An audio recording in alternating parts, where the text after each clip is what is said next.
Hi guys, good afternoon. This is Coach Matt. I'm actually released a calculator yesterday called the My Financial Needs Analysis Calculator. So I'm going to teach you now how to use that calculator. So again, if you have an iOS much like me, you'll need to open it up using Excel. Don't worry, I found a way for it to be opened in Excel as well. So you just enter the password that I gave you, and you can actually treat this file as if it is your personal budget diary as well. That's actually my goal in creating this file. So let's start off first with your personal information. This is not linked in my account as well, so I designed this part or this first page for you to identify your financial goal, and also to input some of the information needed that will be your personal information. So for example, in my case, I'm a financial advisor. Yeah. So for the sake of clarity, I just put my occupation there. I will also include other information there as well in the future, but for now, that is an essential part of your part of your diary. And you will see here that I've included whether you're a smoker or non-smoker, or do you have any other vices that you would like to disclose, because that is also a part of your finances as well. More on that later. Now, what is your financial goal here? I have to edit this one out. Okay, hold on. Yep.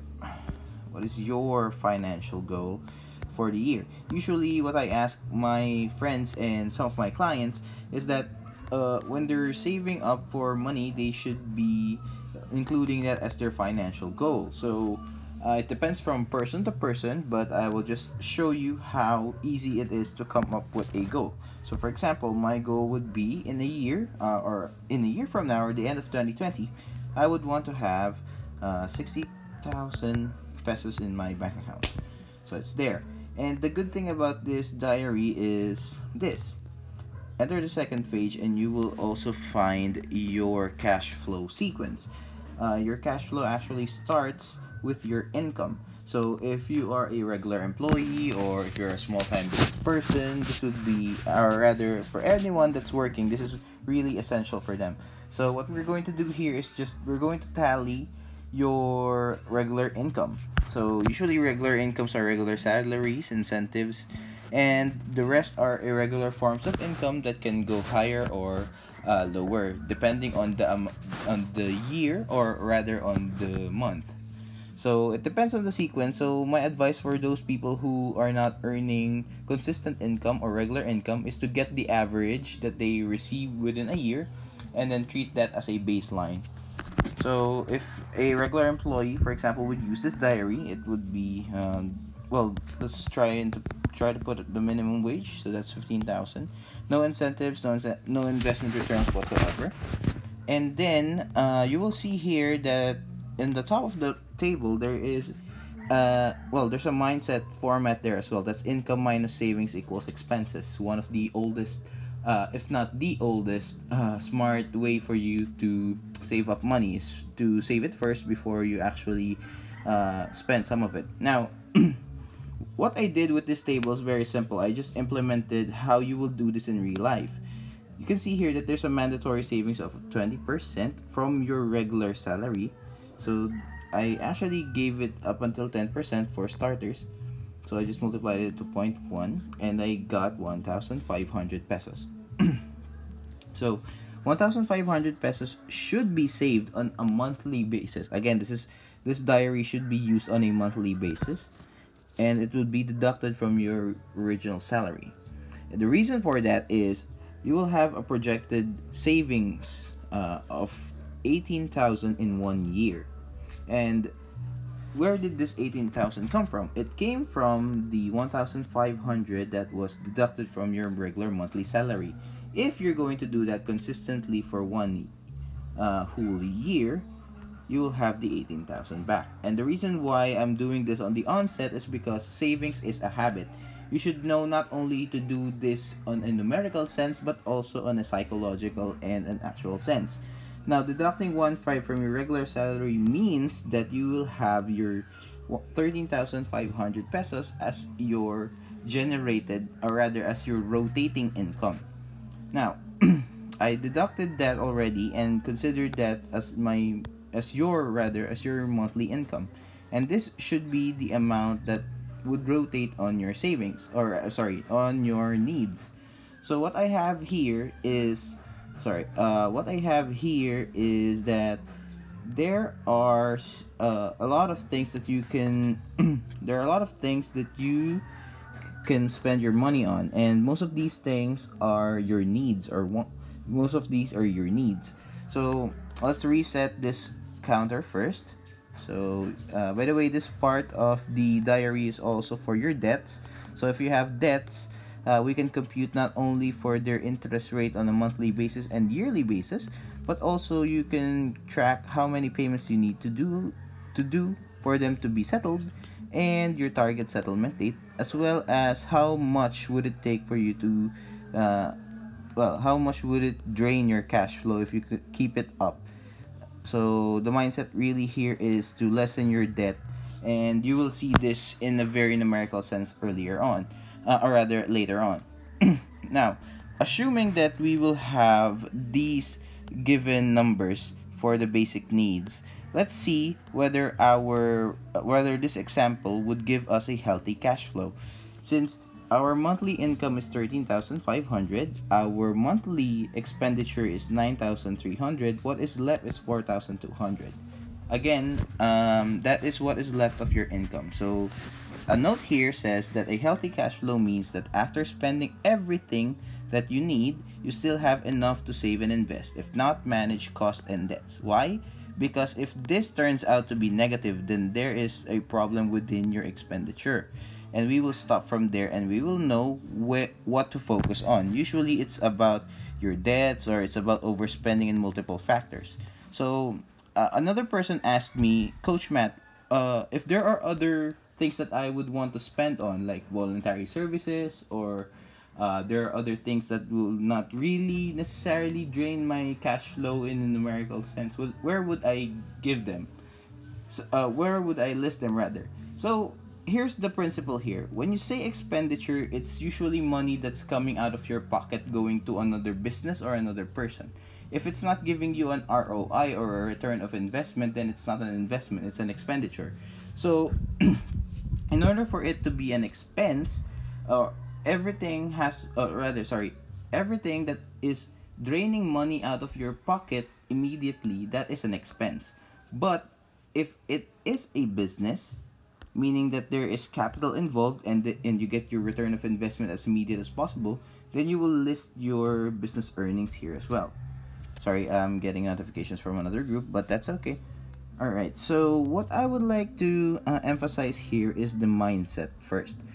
So again, we can see that this is somehow a healthy cash flow, but the target is around 60,000 for this person. So he or she wants to save 60,000 for within the year or so. So she can actually do that. He or she can do that. So, and this is how he or she would do it. You will deduct 18,000 out of it, since you already force yourself to save first before you spend everything. And that 18,000 is actually based on your consistency in terms of saving this 1,500 per month in 1 year. And what happens when you became inconsistent? Then you will have less of a chance to hit this, because you will miss one payment, or you will miss one savings account. So again, or rather, you will miss a month of savings. So you will just deduct it from that table, and you will end up with 16,500. Now, what I would like to focus on is the surplus, or the shortfall, which is 42,000 pesos. So 42,000 pesos is deducted from the goal. This is the difference between what you're saving versus what you want to earn. So that being said, there's a way here for you to earn that 42,000 pesos in 1 year, which is to open up a side hustle or a side business that earns 3,500 monthly. Or what you can do is to just look at your cash flow in the very simple sense. How much are you really spending in 1 month? Is it really this, or do you still deduct some from this part of your income so that it will suffice your wants? So if you're the type of person who is just thrifty and would just want to focus on the needs rather than the wants, then this is enough for you to reach the goal. Because if you compute 4,200, which is the surplus money from your every month salary, what would happen is this: you will save that 4,200 within 1 year, and you will end up having 50,400. So 50,400 plus 16,500 is what? 66,900. You've reached the goal, or you reach your financial goal by the end of the year, and you will also have a surplus amount of money given. So that's how you will compute if you are a very thrifty person. And this is a reason why we financial advisors encourage you guys to develop a budgeting habit. Because surplus is actually the way for you to not only save but also to earn more out of your cash flow. And out of this, if you've already saved 60,000 in the bank already, you will still have 6,900, which can be allocated to different needs, or you can invest in small paper assets as well. So what if this is not the what if this is not the case? What if I have debts, or what if my cash flow is negative? So let's see how much of an impact a debt would have. So in this case, even though the person was inconsistent in paying, or rather in saving for at least the month itself, you can see that he or she can actually she actually reached the goal already, even if he or she is not inconsistent. So what's my point here? My point here is simple. We are creating a habit here. Now, in order for you to be successful in creating a goal, you must be consistent. Now, I do understand that there is room for error, and I would also want to correct that as well. Now, there's a reason why this is going to be a planner that's for 1 year, because you will check your consistency here. If it's yes, you could just leave it behind, or you could just type yes here and here in the section here. And if it's no, you will type no here. Sorry. Same goes with this earning habit check. So what happens is you will see where your money really goes. So you can see where the money, every single centavo, goes with your purchase. If it's not clear here, then there are multiple small time purchases that you're getting from this amount of money right here that's left after saving, that's draining your cash flow. And that is quite concerning, since the little things really are the ones that make the greatest impact in a cash flow sequence. So let's go to debts. Speaking of little things, these debts really are the main culprit when it comes to this. So say for example, I used my credit card and I just purchased 1,000 pesos on a regular basis. On a month, I was lazy enough not to pay it, so I ended up it ended up earning interest. So by that time, it ended up earning, since it's 10% on a yearly interest. By the way, you can still adjust this. This is the adjustable rate, so you can adjust depending on the amount of interest that you're loaning from. So it's 10% here, but I can adjust it to 20%, and you can see how big of a change this would be. See, it's nearly doubled because it's 20%. But on a monthly basis, if you're delaying your payments, this is big, because look at this part right here. Your surplus money, or supposed to be part of your earnings, is paying the debt that you have, and that's just one of it. That's just one debt that you have for that month. And the problem there is, once you see it here, it becomes negative. Why? Why did it become negative? Because of one reason. Instead of paying your credit card debt, you should have been saving that amount of money for a year, and you could have what? You could have reached the goal of 60,000 within a year. By doing this, your currency, or rather your cash flow, became negative in a sense that you had debts. In a way that there is no room for error anymore. So again, if you're going to develop a habit, might as well develop a savings habit. So this is how you would compute for it. The 20% would be divided into a monthly interest, since that's yearly, so it's already automated here. I've included a formula there as well. So this number right here is very important, because this is the amount of money relative to the loan that you have that is earning. So what does that mean? That means that is the amount of money you are paying on top of the amount you borrowed from a bank or any creditor. So that's their profit from your loan. So by doing this, you can see already that, again, by your own eyes, you can see if there's a negative number here, and this actually became low compared to what we discussed earlier. You can see here that your cash flow is really not that good. Though given that even if you still have a negative amount in surplus money, if this became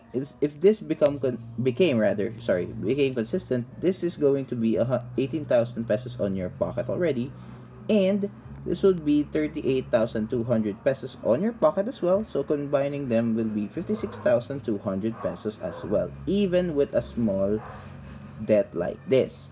But if we increase your debt and increase the number of your increase the amount of payments that you would have in one debt, or in your budget in general, you will see how big this thing can crumble.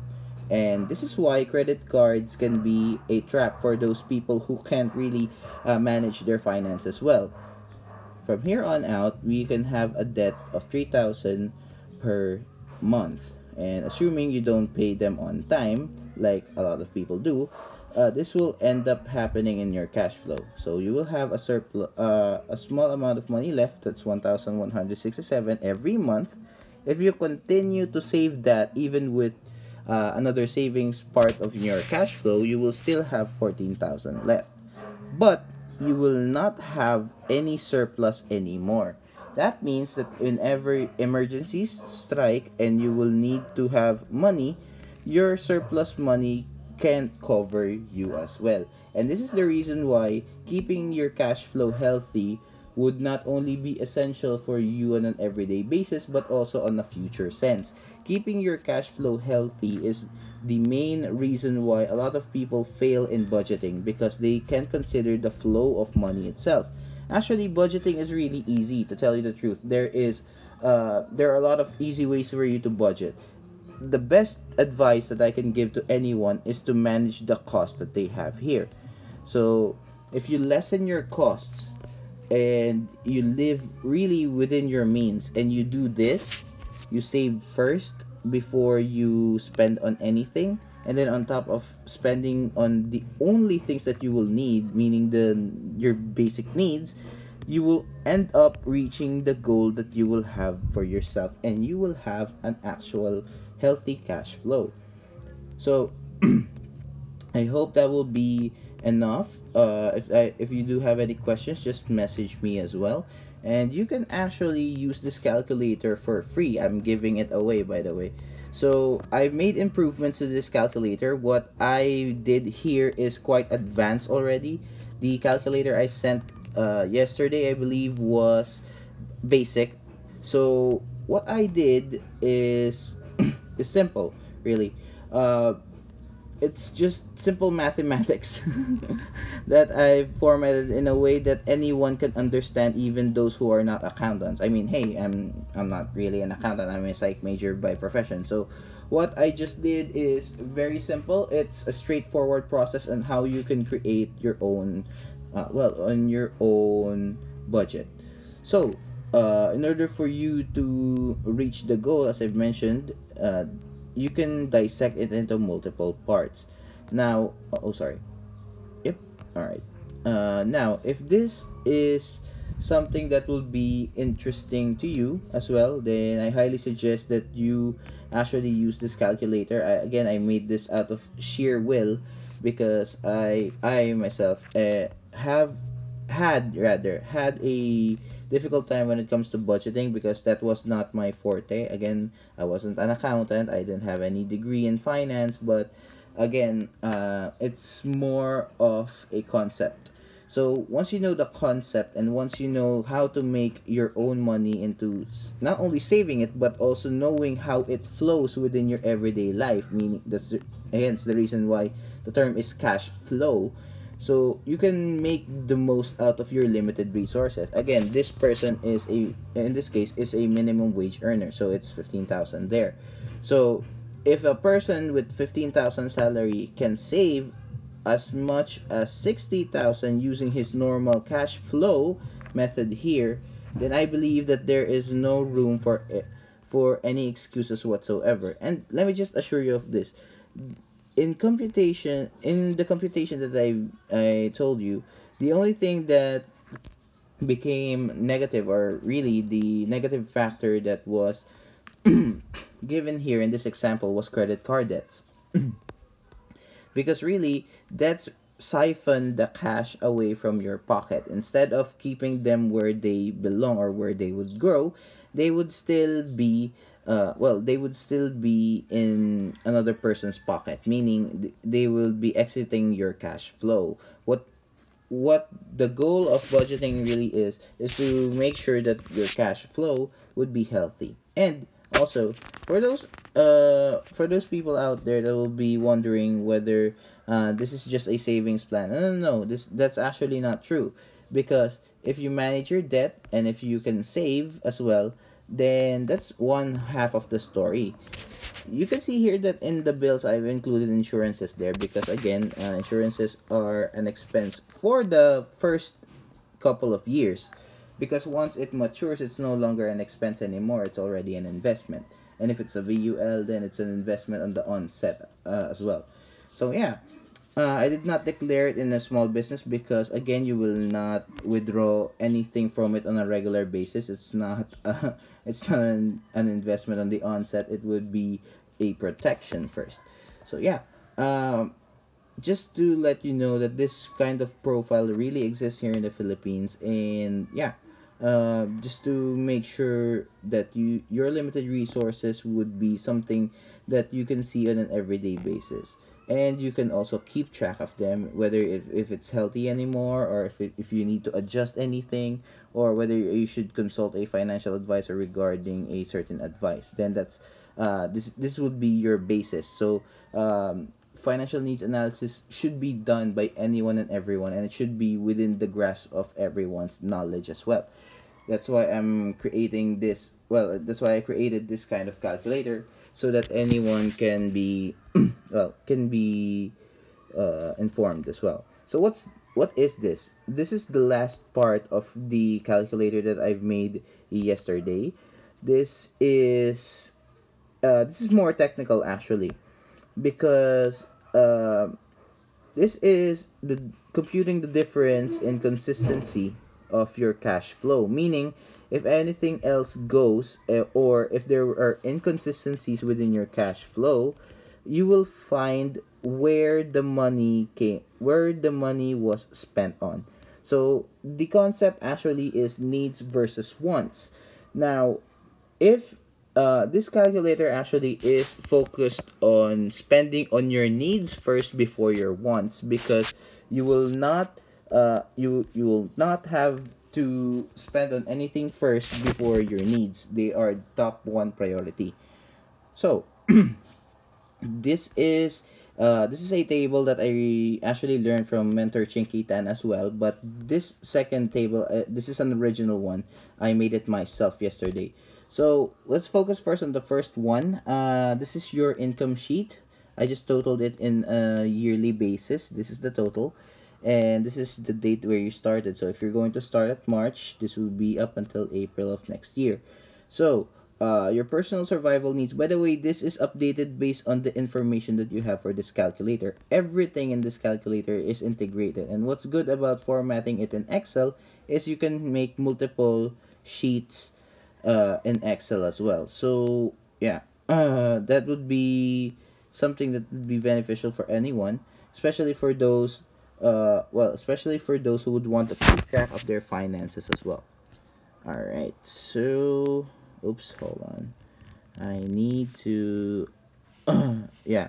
For I'm gonna pause the video right here first. I think I will need to look at some updates, but generally that is what you would do from your calculator. From the advanced side, that will be up to you if you want to compute how healthy your cash flow would be, and it would be better optimized in the future. But generally, I just want you to use the basic version of your calculator, the one which is in the second page and in the first page. The third page really is reserved for those people who are very technical when it comes to their cash flow and improving it on a month to month or a year to date basis. So I think that will be it for me. If you have, suppose you have any questions, just message me and my on my Facebook page. I would just I also linked a number of mine on the calculator app. So yeah,